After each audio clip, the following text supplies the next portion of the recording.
ये jocks ma'am क्या है, ये कैसी संस्था है, किस तरीके से काम करती है और आपको इसका अध्यक्ष चुना गया है, क्या कहना चाहती हैं जॉक्स के बारे में पहले बताइए। जॉक्स माने कि जौनपुर ऑप्स एंड गायनिक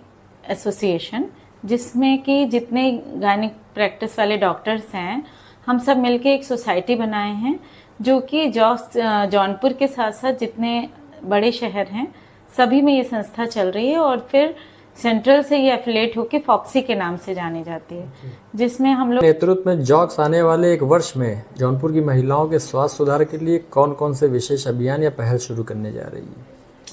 आने वाले समय में हम लोग महिलाओं से संबंधित जो भी समस्याएं हैं, जैसे कि एनीमिया हो गया और माल न्यूट्रिशन हो गया, endometriosis, blood cancer, cervical cancer, blood cancer नहीं, ब्रेस्ट कैंसर रिलेटेड चीज़ों के फाइंड आउट करेंगे और उसका अर्ली डिटेक्शन और ट्रीटमेंट बताएंगे आम पब्लिक को, जिसके तहत हम लोग कभी कैंप द्वारा, कभी कोई वर्कशॉप द्वारा या सारे अलग अलग स्कूलों में बच्चों के या टीचर्स की जागरूकता करके हम लोग करेंगे। डॉक्टर्स के बीच बेहतर समन्वय और मेडिकल अपडेट्स के लिए आपकी क्या रणनीति होगी, खासकर छोटे शहरों में आधुनिक चिकित्सा सेवाओं में को मजबूत करने के लिए क्या है आपकी? मेडिकल अपडेट्स के लिए हम लोग जितनी भी महिलाओं की से रिलेटेड संस्थाएं हैं उनके जो हेड हैं, उनके प्रेसिडेंट और सेक्रेटरी, उनके साथ मिलके हम लोग काम करेंगे और अलग अलग संस्थाओं में जाके अवेयरनेस प्रोग्राम करेंगे, एनीमिया डिटेक्शन एंड ये सर्वाइकल कैंसर, ब्रेस्ट कैंसर, इनसे रिलेटेड जानकारी। जौनपुर जैसे जिले में मात्र महिला स्वास्थ्य से जुड़ी सबसे बड़ी चुनौती क्या है और आपकी टीम उन्हें दूर करने के लिए क्या ठोस कदम उठाएगी? सबसे बड़ी चुनौती हम लोग के लिए तो यही है कि इग्नोरेंस है। यहाँ पे महिलाएं उतनी शिक्षित नहीं हैं, तो उनको जानकारी नहीं है कि उनको किस ढंग से खान पीन करनी है, किस ढंग से अपने बच्चों का परवरिश करना है और किस ढंग से कोई भी बीमारी हो तो जल्दी से उसको अपने परिवार तक पहुंचा के डॉक्टर तक पहुंचाना है। तो इसमें हम लोग हर मीडिया के थ्रू और प्लस संस्थाओं के थ्रू और डिफरेंट सोशल मीडिया के थ्रू हम लोग जागरूकता करेंगे, अपडेट्स देंगे सबको। हॉस्पिटल में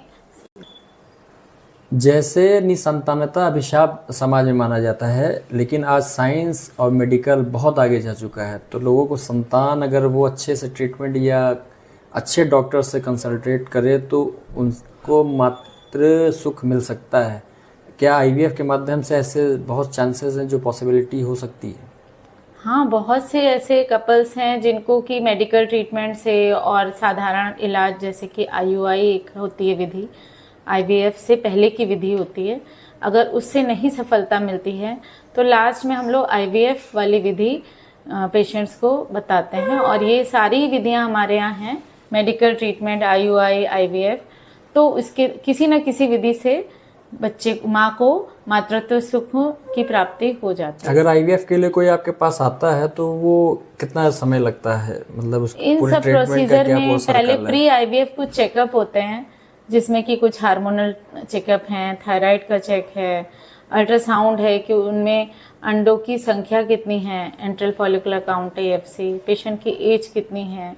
प्लस हम लोग एक और ट्रीटमेंट करते हैं किसी किसी पेशेंट में हिस्ट्रोलेप्रोस्कोपी, जिसमें कि अगर कभी कभी सेप्टम है उससे भी बच्चे नहीं आते हैं या आते हैं तो गिर जाते हैं जल्दी, तो वो हिस्ट्रोस्कोपी द्वारा दूर करते हैं। कभी कभी होता है एंडोमेट्रियोसिस, जिसमें मासिक का ब्लड जाके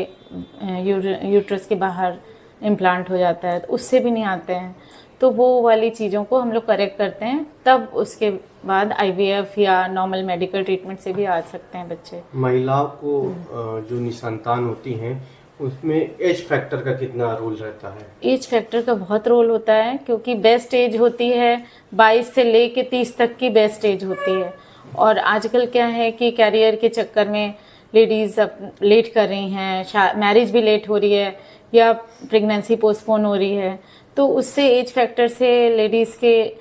फॉलिकल्स की काउंट कम होते जा रहे हैं, उसके कारण फिर कंसीव करने में प्रॉब्लम होती है। अगर वो टाइमली ट्रीटमेंट भी कर लें और टाइमली मैरिज हो, टाइमली हर चीज़ हो, तो ये प्रॉब्लम बहुत हद तक सॉल्व हो सकती है।